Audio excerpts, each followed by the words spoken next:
Welcome to Lynn Cullen Live. Talk radio without the static. Email your questions and comments to lynncullenshow@gmail.com. And now your host, Lynn Cullen. Hello there, and welcome to you on a Monday, January 29, 2024. Yo. I always do this on Monday. So much has happened since I last spoke to you on Thursday. I'm like frozen here. Man. We start a little easy, and then we'll get into the rough stuff, and there's plenty of rough stuff. Did you enjoy that 60-degree temperature or whatever? God, I got to tell you, this not living in a normal, what used to be normal climate, is very unsettling. And not just for us, but for the other living creatures out there. So at flora and fauna, walking my dog the other day, I was horrified to see in my neighbor's yard, their hostas are shooting up. They're about 3 inches out of the ground. It's January. And then later on the same walk, I saw, and I wish I knew the name of the plant because I have tons of it in my yard. It's an evergreen. And it puts out flowers, has big leaves. It puts out flowers very early. It's one of the, delights that tells you, oh my gosh, spring is almost here. Bam. It in another yard had flowered. Mine have not. And it's 2 months early. It's flowering in January. So plants are under, I just can't even imagine the stress. Or for the birds and the rabbits and the squirrels and everybody else. I wonder, if they're saying to each other, what the heck is going on? Jeez. And it's unsettling. Just as I was getting used, because it's happened, that old song, when April showers may come your way, they bring the flowers, the bloom in May. That song doesn't even make sense anymore. Because April showers are now March showers, or even heading into February showers. And it doesn't work when February showers come your way, they bring the flowers, the bloom in March. It doesn't work.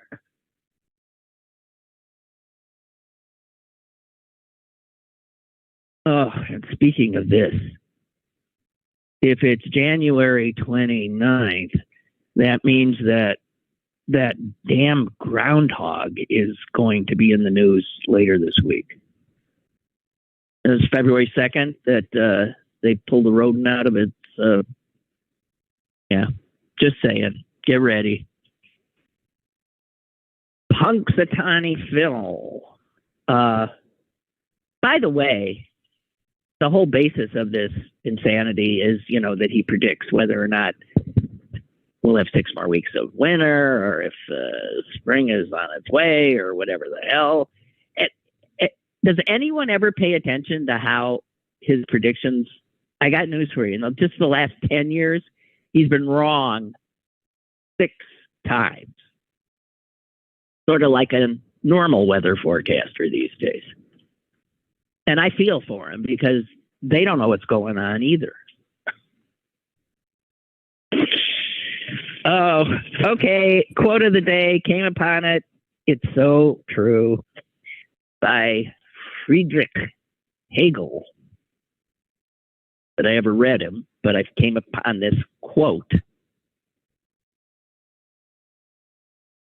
We learn from history that we do not learn from history. There it is, in a nutshell. In a nutshell.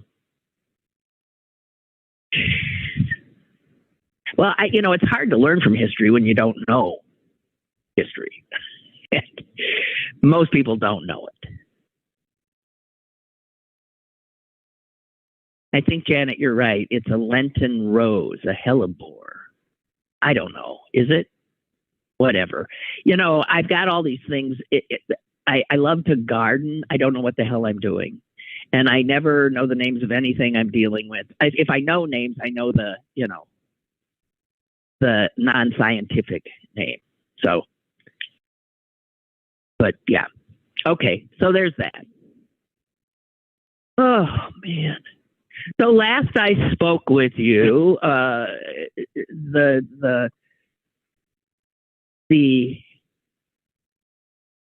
Trump got hit with that 83 point something $million judgment by the jury in the Carroll case.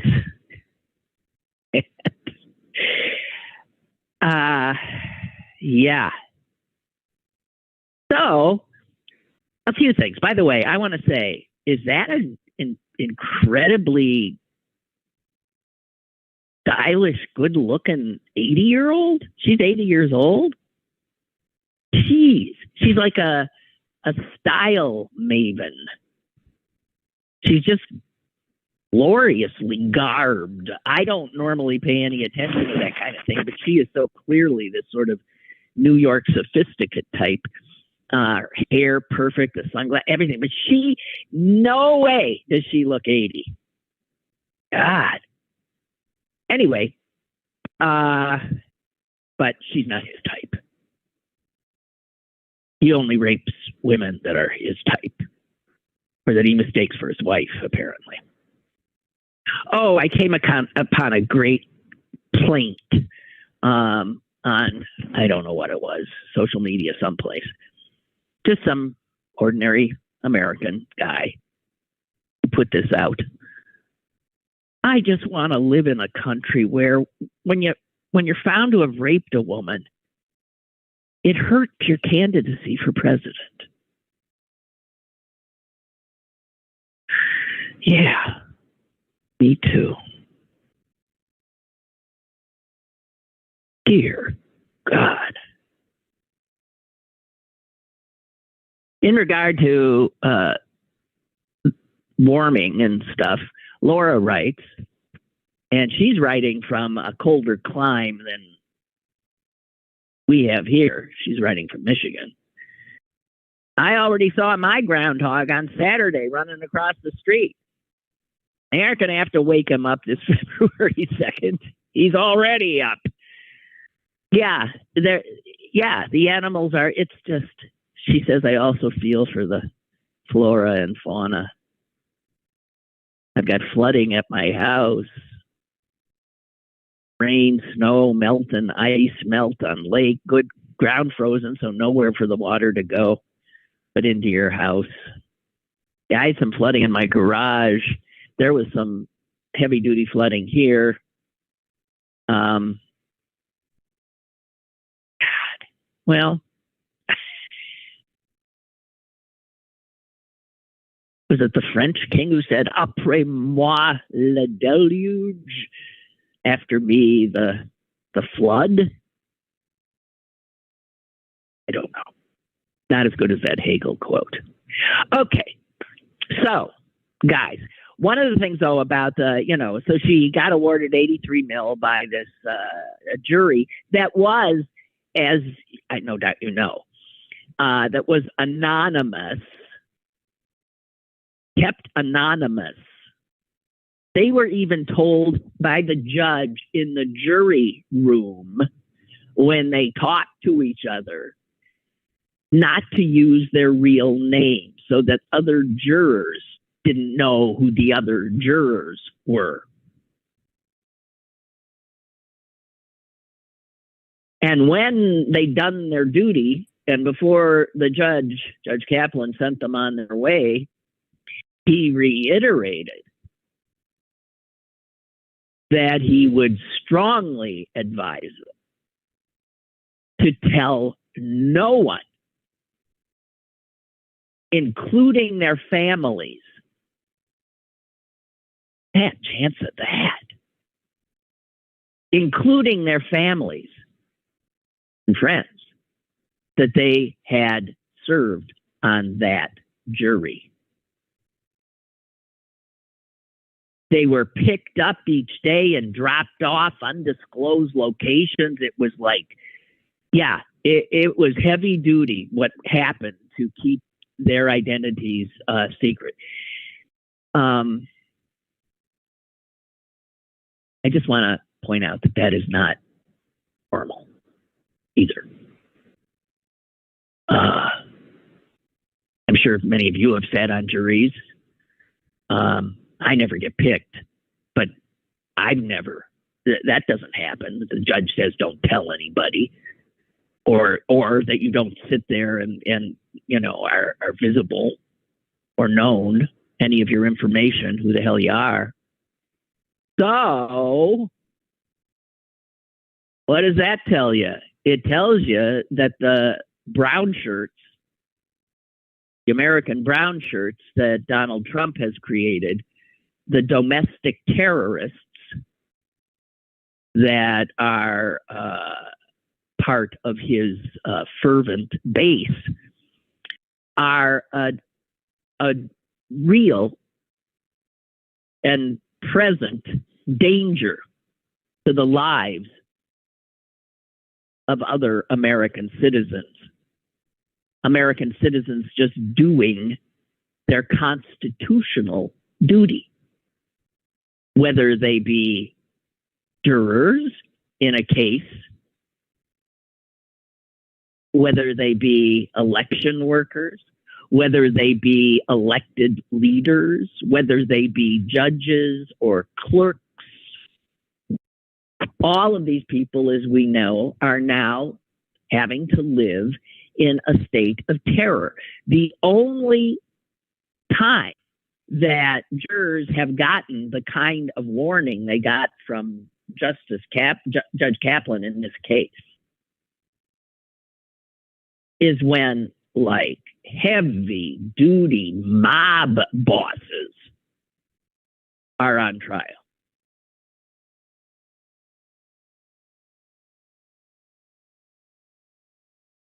And what we got in Donald Trump is a heavy duty mob boss. No doubt about it.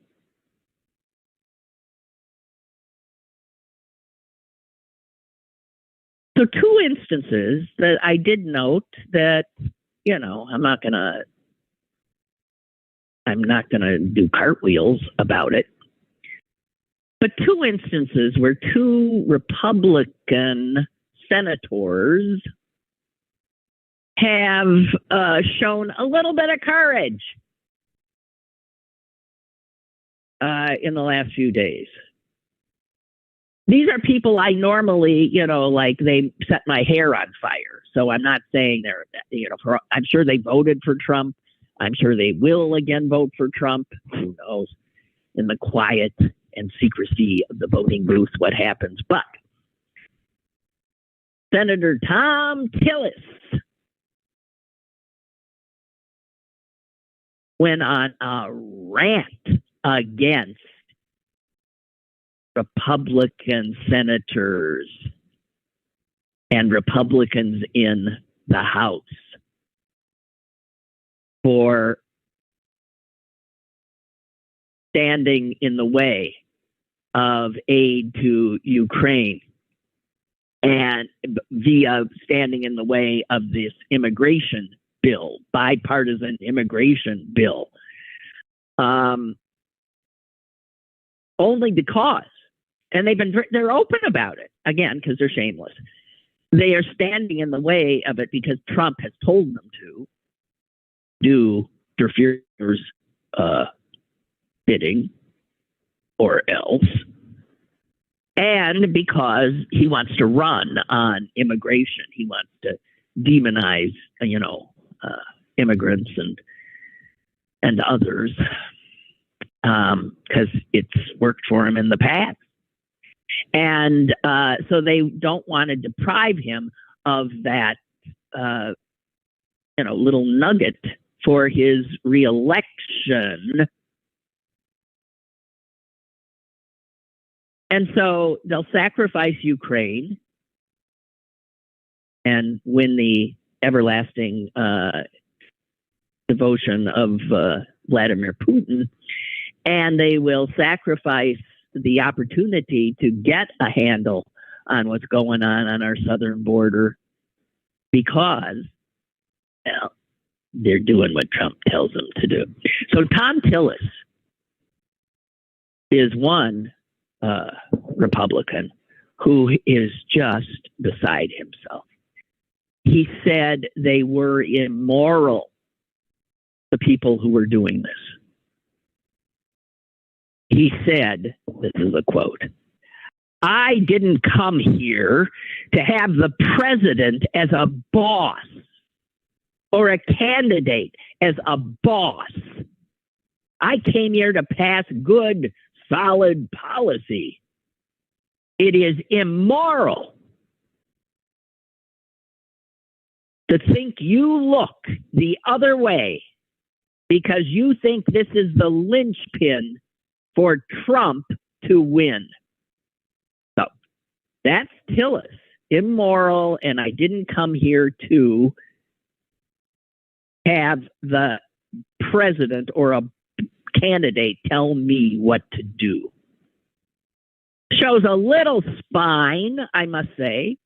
And then there's the guy, the Republican, guy named Lankford, representing Oklahoma, who is one of the authors of this bill that now his own party refuses to support because Trump told them to scuttle it.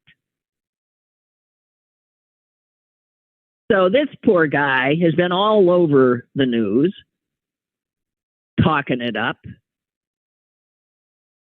and God help him. God help him. He is actually talking about what the bill will do. He's still trying to sell it. He is behind it 100%. And he is just appalled at what his party, that he always stands with, is doing.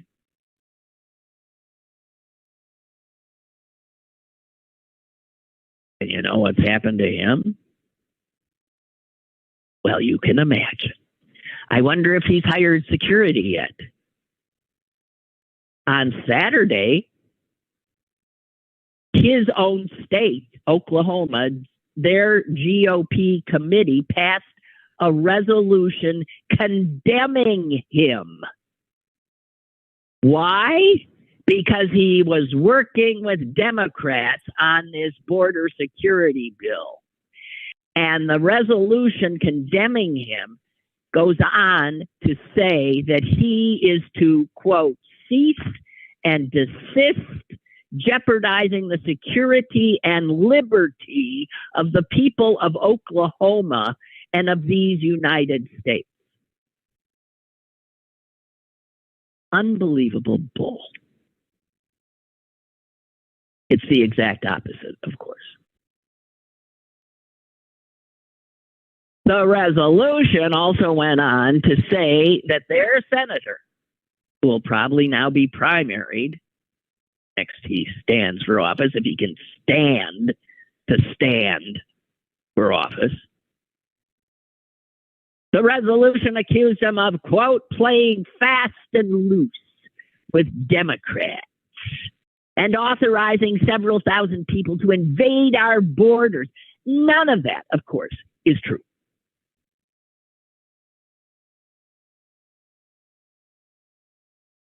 Also on Saturday, Trump was heard bragging about the fact that he was behind the inability to get this bill passed. that the party was doing as it was told, and that the Ukrainians can go to hell, and Vladimir Putin is again just beside himself with delight. It's unbelievable. It really is unbelievable. So, even though Senator Langford is not on, it's interesting that these little shows of independence, and they will be brought down. Wow. It's the closest I feel like I've come to living in a country where fear rules. Now, I know a lot of American who happens to be black or don't quite have your papers in order. You might feel and have felt fear in living in this country before, but me, nah, not. And now I can see, you can see what it's like to live in some authoritarian country where you're afraid to speak out against the powers because things happen. You disappear. Bad things happen. And so you shut up and you go along. You see no evil, hear no evil, speak no evil, because you just want to stay alive. And that's already something that's going on in one of the two major parties here. They've been taken over by an authoritarian and his brown shirts and his enforcers. Wow. It's something, isn't it?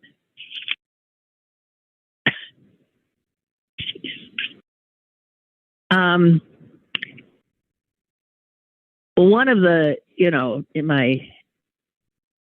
in my labors to get news in these times when newspapers and other forms of information are dying on the vine, left, right, and center. I just saw another, I guess this is in the New York Times. I know I was talking about this just Thursday, but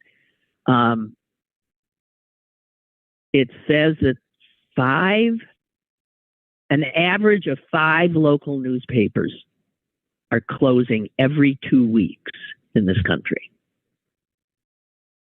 And that half of American counties are now news deserts that have very limited access to news about what's going on in their neighborhoods.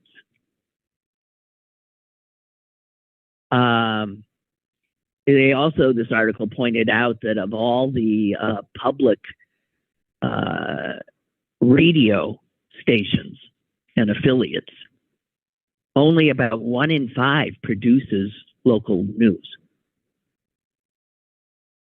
We are very lucky here because WESA has a sizable newsroom. I do get news from WESA, local news.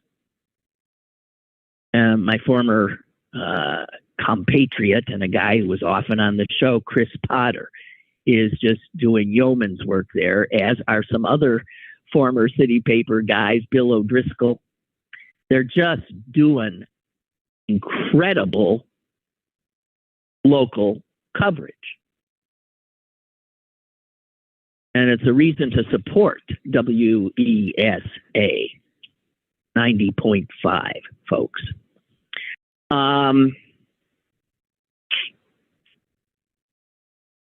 I just wanted to say this about before I get into what I was going to do, because I'm disorganized, I guess is what it amounts to.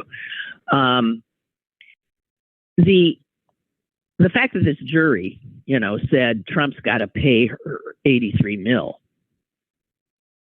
It's not like, she's going to get it. right away. She might even die before she gets it, but she will get it eventually. And that's money that his children and Melania thought might be coming their way.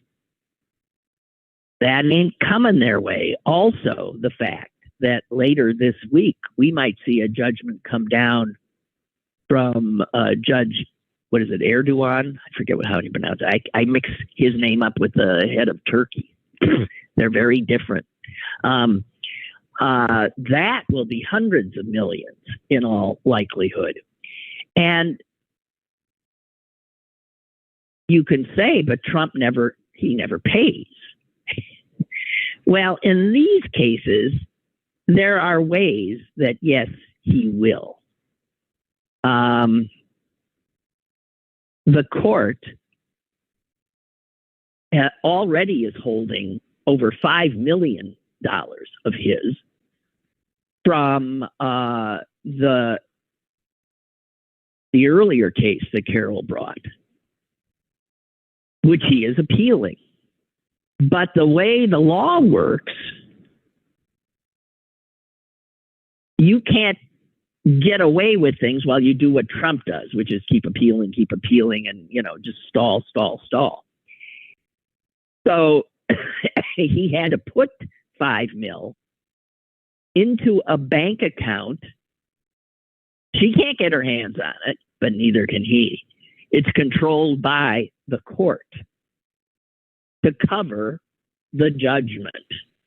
And so if he were to win on appeal, which he won't, it will come back to him. If he loses, eventually it ends up in her bank account.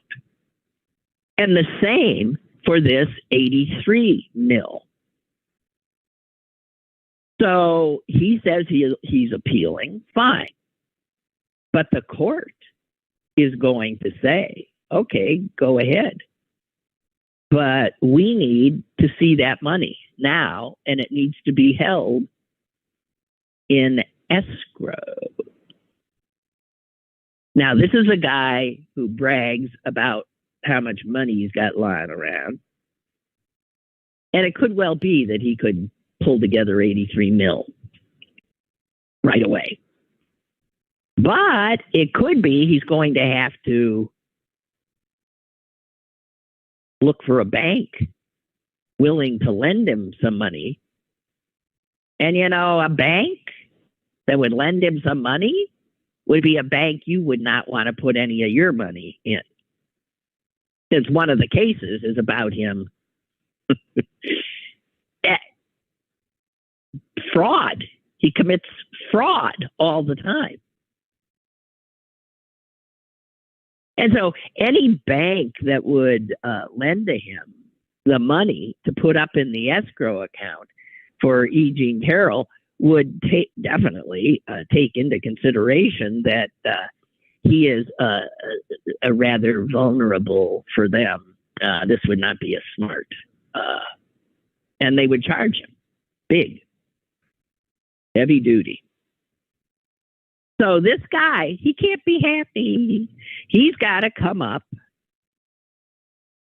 with this $83 million. And then this justice in Gorin later this week is probably going to throw another few $100 million onto it. And perhaps bar him from even doing any more business in the Trump organization, any more business in the state of New York, which would finish him off pretty much. Just saying. Wow. Okay, so one of the things I actually, when I woke up this morning, I turned to my dog as I pulled out my phone to start looking at the news. I heard myself say aloud, let's see if World War III has started yet. Guys, it's getting scary there.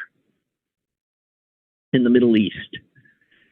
You know, we are already at war. We are. If we got soldiers being killed, we are at war. I mean, I don't know how surprised you are when we hear American soldiers attacked in fill in the blanks. Lebanon, we've seen hits on them. No one was killed. This one, attacks on American soldiers at a base in Jordan. And, you know, my first thing was, what? We got soldiers in Jordan? Oh, yeah.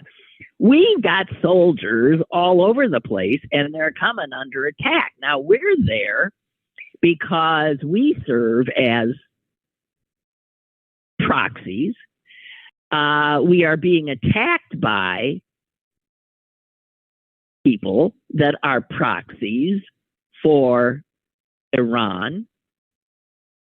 There's some heavy-duty geopolitical big stuff going on here. Russia is part of it as well.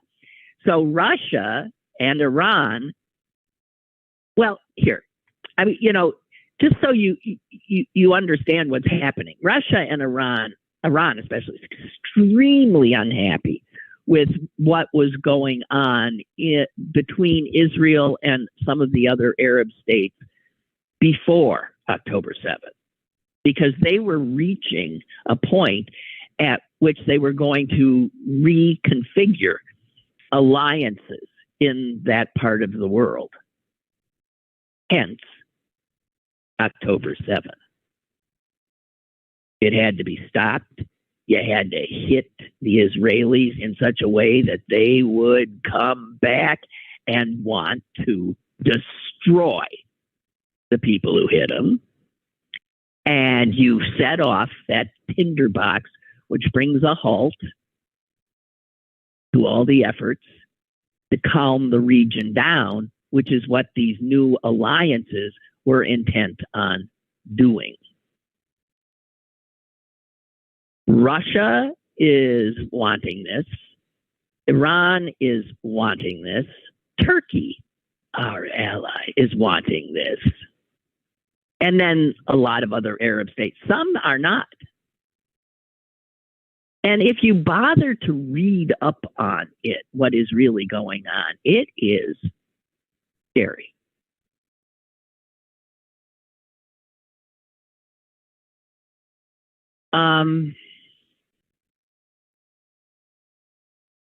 One of the things that Biden has been worried about is being pulled into, you know, this.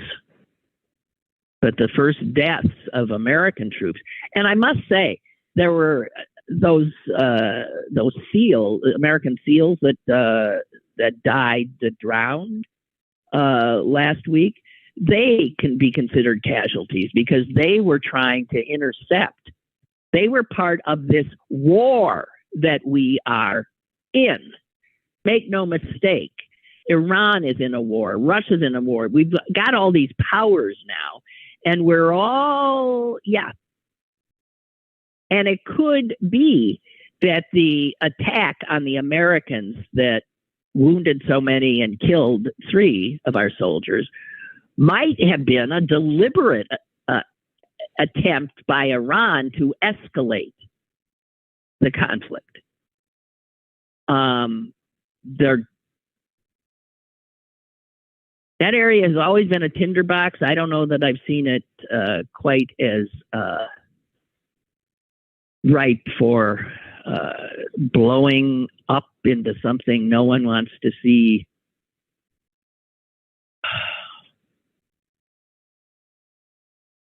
Republicans, of course, are calling to bomb Tehran. Oh, yes, I think that would be very helpful. Let's just have, they love to go to war, don't they? Oh.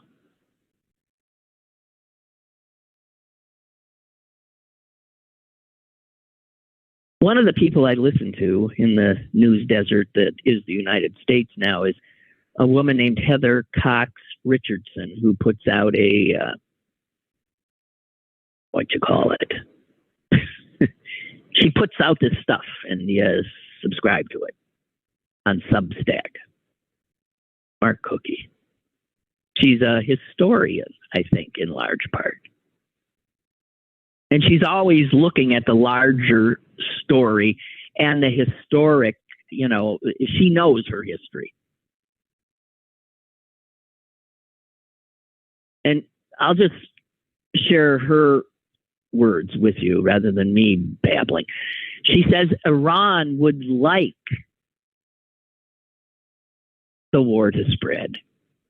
It is eager to stop the normalization of relations between Israel and some other Arab states and is backing Hamas in Gaza, the Houthis in Yemen, and Hezbollah in Lebanon. Those are their proxies, but make no mistake.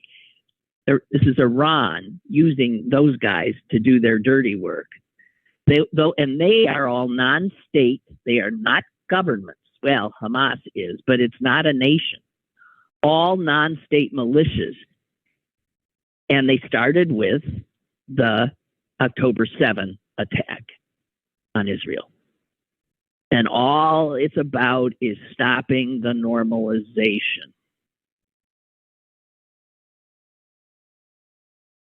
You see Anthony Blinken, he's heading here, he's heading there, he's talking here, he's talking there. What's going on that doesn't get talked about or get our attention is the constant talks and visits. There's over 10 countries there that are involved in all of this. They're desperately trying to hammer out deals that'll get a handle on this. And the Iranians are desperately trying to continue to prevent those deals from occurring. She points out what is going on behind the scenes. The first deal is to get a ceasefire again between Hamas and Israel. You've heard some talk of that now. It would probably get another 100 hostages out in exchange for the Israelis stopping military action for what I'm hearing is up to 2 months. The second thing that's on the move there is for a new nonpartisan Palestinian Authority to take control in Gaza and the West Bank. And the third is for international recognition of a Palestinian state, which would be eased by Saudi Arabia recognizing Israel. And if that recognition would occur, Arab states have pledged that they would significantly provide funding to rebuild Gaza. All of this stuff is going on, and all Hamas is trying to do is keep it from happening. That's what the Houthis are doing now, too.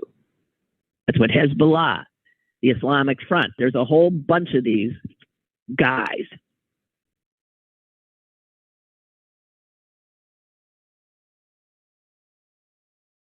But he says an even larger geopolitical story here involves Russia.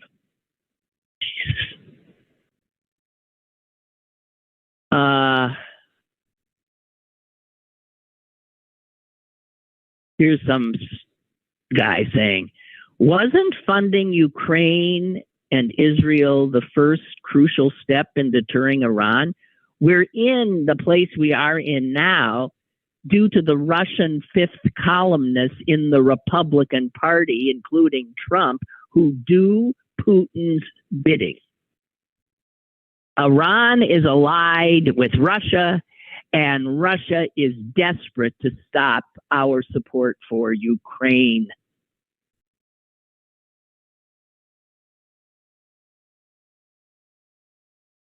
The Republicans are heading into over 100 days of refusing to give Ukraine any aid, and it's having an impact. That war is on very thin ice right now for the Ukrainians. And this is where the Republicans came up with this idea, no, we ain't giving Ukraine any money unless you do a border deal.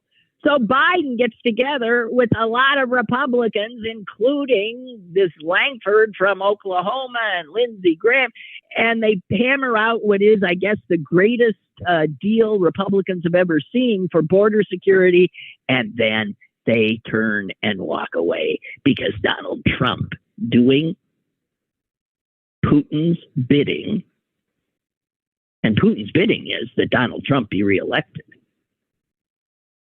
All of them working together.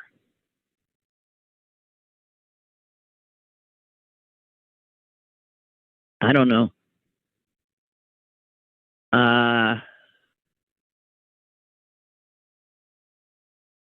There was one quote.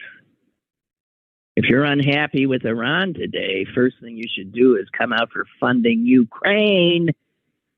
Nothing will embolden Iran more than a Russian victory in Europe. We have to know who our enemies are. We got them. We're fighting them in this sort of stealth way. I feel for people who are in our military who get sent off to countries and they're thinking, what am I doing in Botswana? I mean, I'd like to know. I'm always so surprised. Like when I said we had a base in Jordan where these 3 guys got killed. I didn't know. I mean, I've been to Jordan. It's right next to Israel.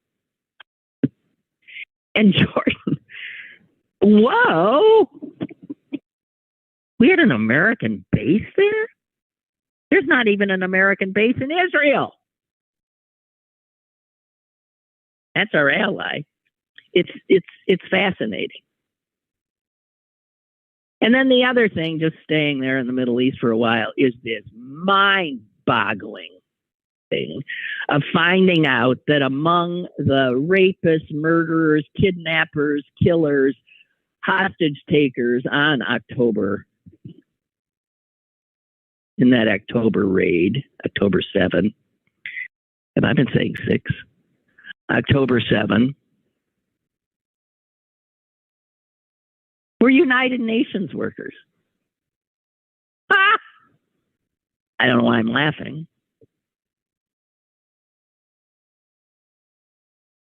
Israel's the one who uncovered it. They sent the information they got to the UN, which clearly found it correct, because they fired these guys, and they're talking about bringing criminal charges against them. These people were getting paid by the United Nations. The United Nations funds come from the United States. So it turns out your tax dollars were paying for some of these workers who went in to Israel that horrific day. One of them kidnapped a woman. Another took part in one of the massacres at a kibbutz where 97 people were slaughtered. And all were employees of the United Nations Aid Agency. As a matter of fact, many of them are teachers who teach the little Palestinian children.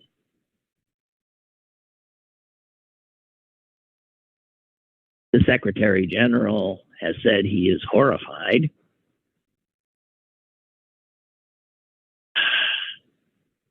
Unbelievable. So I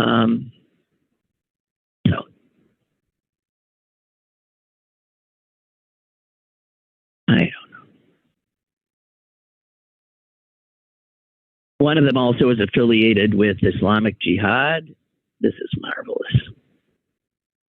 But the others are members, the UN is employing people who are members of Hamas, which is, without a doubt, a genocidal terrorist organization.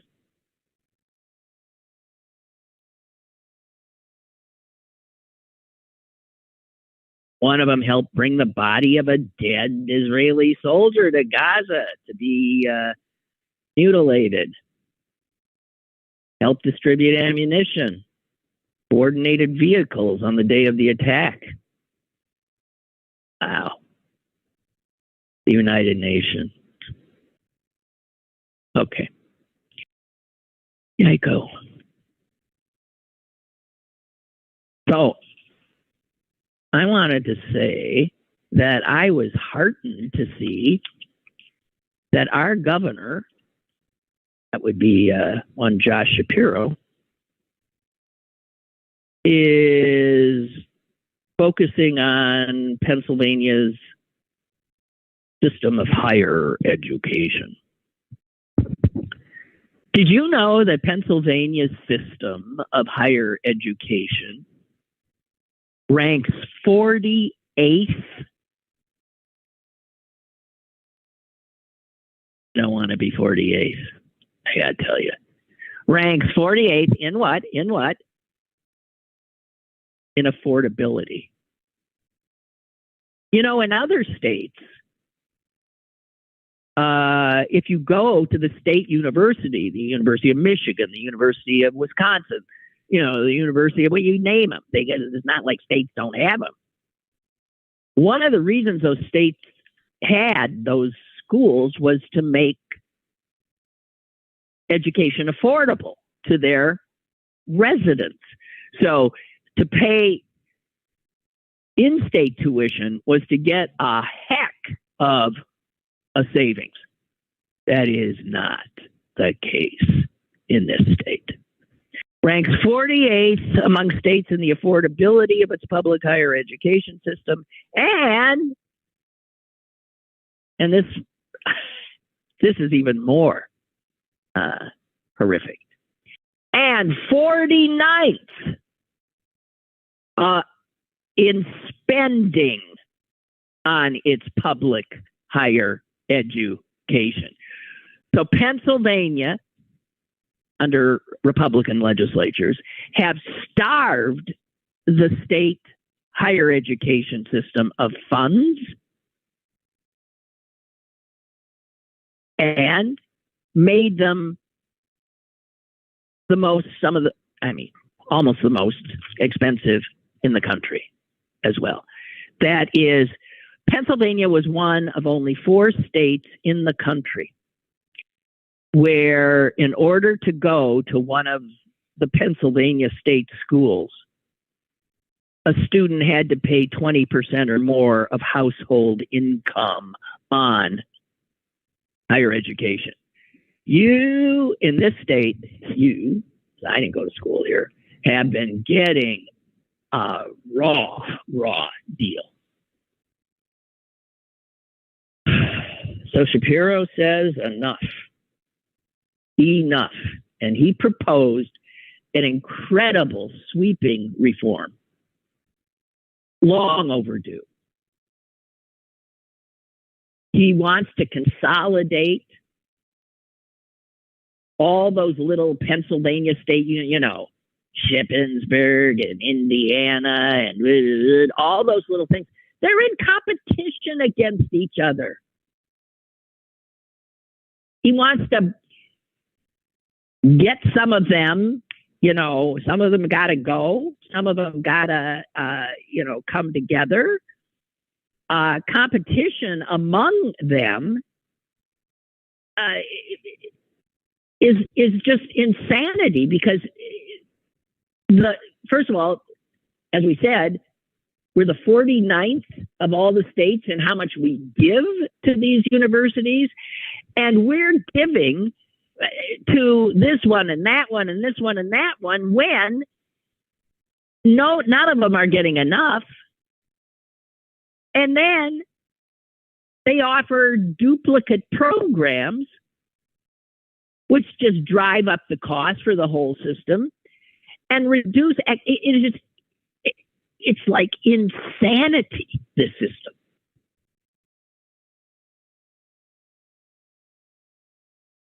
Now, most of his plan leaves Pitt, Penn, and Penn State, and Temple and Penn State alone. It's these smaller schools. And the community colleges would be part of it. He wants to put all of those littler state universities and all 15 of the community colleges in the state under one governing umbrella to make it more efficient and to allow, another part of it is any student coming out of a home in which I think it's a $70,000, that you pay $1,000 a semester. Low to middle income students, their tuition would be $1,000 a semester. That's a lot of money for a low income person, but it means they don't have to go into extraordinary debt. Now, we'll see where this goes. I mean, enrollment at these schools has been plummeting, and it's understandable. They're unaffordable. So good for him. Just saying. Oh, Milton, don't tell me this. There are at least 2 military bases in Israel, American. The base is classified as codename Site 512. It's believed to house a radar surveillance system that can detect and track ballistic missile threats against the United States. What? But then what's it doing in Israel?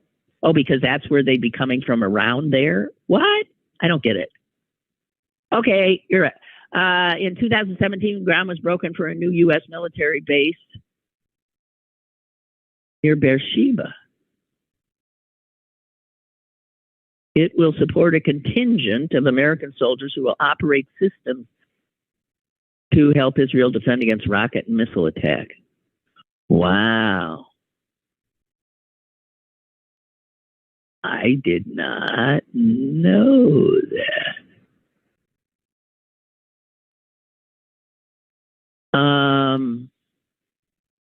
So I bet we're in almost every country. What? We're everywhere. I would love to see. I mean, so you join the, the military in this country, and who the hell knows where you're going to end up?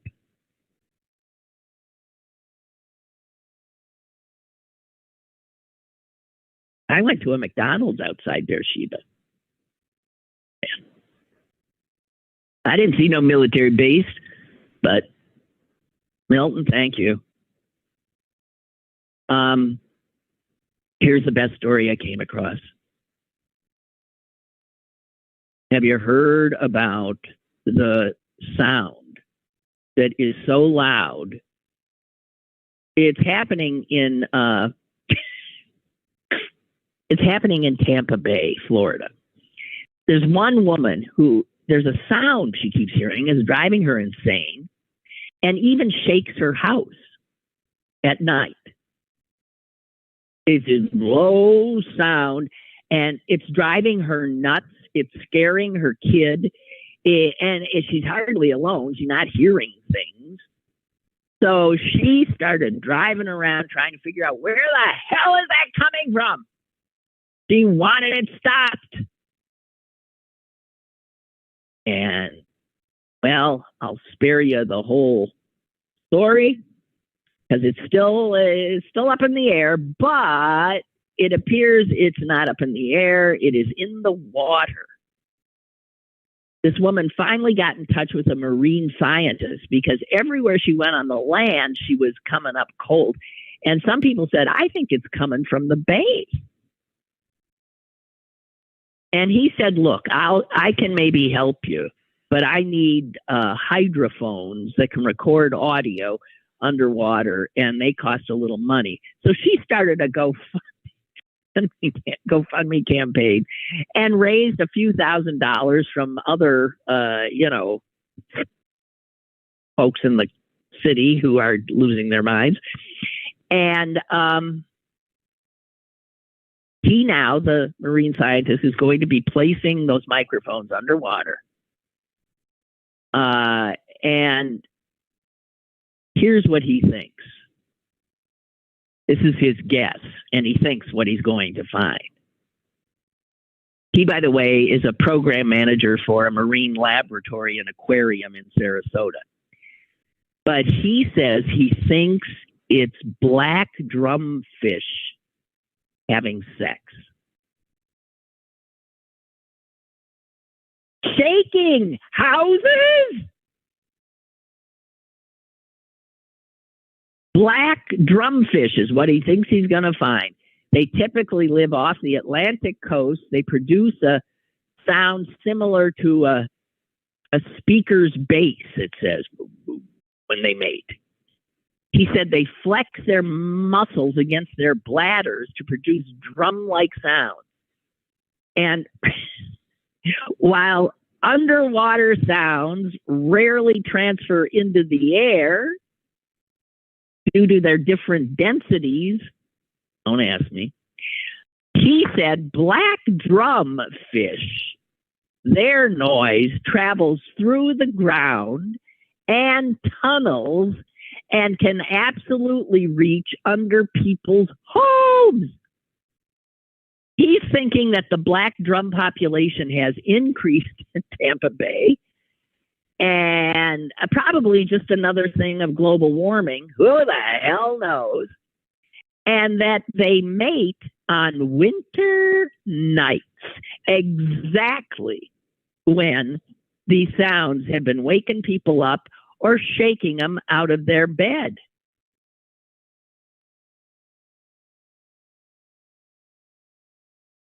Abby Reynolds, who lives about a mile from the bay, said she began hearing the noises 3 years ago.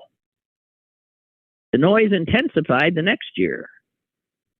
She said she felt her pillow vibrating, started wearing earplugs. Her son slept with his parents because when he heard the noise, he got scared. The police department has been receiving noise complaints, but couldn't identify the source. So anyway, over a mile from the bay, people are waking up in their beds from vibrations and this low banging sound. Good God. It's fish having sex. Now, it's yet to be proved, but no one's coming up with something else. It says here some residents don't believe the black drum theory. One says, I usually hear that noise on weekend nights, so it's probably coming from a party boat or construction operations. But we'll see. Anyway, if it is the fish, the odds are there's nothing to be done.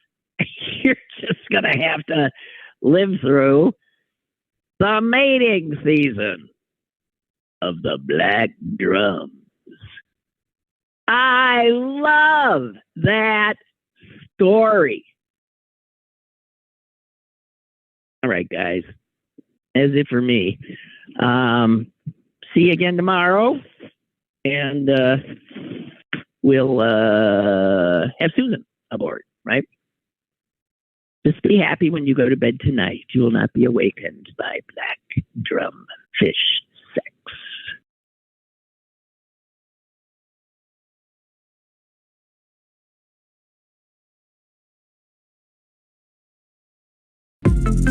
Lynn Cullen Live, Monday through Thursday from 10 a.m. to 11 a.m. and archived at pghcitypaper.com. The opinions expressed on Lynn Cullen Live are those of the host and do not necessarily reflect the viewpoints of Pittsburgh City Paper or its advertisers.